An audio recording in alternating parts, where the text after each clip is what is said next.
આપ જોઈ રહ્યા છો સ્પાર્ક ટુડે ન્યૂઝ। બગાસરા નગરપાલિકાના સફાઈ કામદારો વિવિધ મુદ્દાને લઈને આવેદનપત્ર પાઠવ્યું છે। બગાસરા નગરપાલિકાના સફાઈ કામદારો ચીફ ઓફિસરને પત્ર પાઠવી અને રજૂઆત કરી છે। નગરપાલિકા ખાતે સફાઈ કામદારોએ પાલિકા પ્રમુખ નીરવ ગોંડલિયાને રજૂઆત કરી છે। શોષણ બંધ થાય, ગાઈડલાઈન મુજબ કામગીરી ફાળવી અને માપણીની માંગ સાથે જ ખાલી જગ્યાઓ પર વર્ષોથી ભરતી થઈ નથી તે જગ્યા પર ભરતી થાય। 200 થી 250 સફાઈ કામદારોની જરૂરિયાત હોવા છતાં 108 સફાઈ કામદારો પાસે વધારાનું કામ લેવામાં આવી રહ્યું છે। સલામતીના સાધનો આપવા અને નિયમ મુજબ વેતન આપવાની પણ માંગ છે। અનેક માંગોને લઈને તેઓ નગરપાલિકાના પ્રમુખને રજૂઆત કરી છે। મારું નામ હું બગસરા વાલ્મીકી સમાજનો પ્રમુખ હસમુખભાઈ જયરામભાઈ કુંભાર।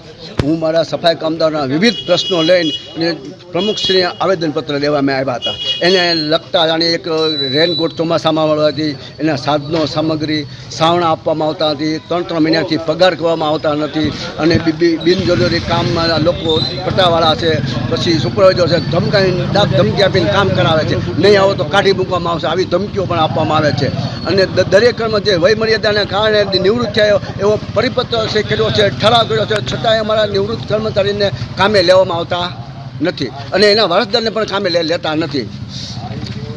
અને ઓફિસ સ્ટાફમાં જેવા કોઈ બિનજરૂરી હાવ કામ છે એવાના પરિપત્રો નથી, કાંઈ નથી અને પેન્શનો ખાય છે છતાંય એને પણ નોકરીમાં લેવામાં આવ્યા છે।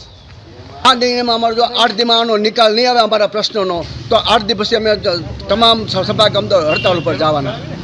હું નીરવ ગોંડલિયા, બગસરા નગરપાલિકા પ્રમુખ। આજે સફાઈ કામદારો વિવિધ પ્રશ્નો સાથે મને આવેદન આપ્યું છે। અમે લાગતા વળગતા તમામ અધિકારીઓને સાથે લઈ રાખી અમે તમામ પ્રશ્નોનું નિરાકરણ થાય એવો અમારા 100% પ્રયત્નો હશે। મુદ્દાઓ તો આગળના એવા છે ના સાધનો લેવા, બીજા ત્રીજા કોઈ પગાર લેવલના પ્રશ્નો છે, એ પ્રશ્નોના અમે નિરાકરણ કરવાના છે।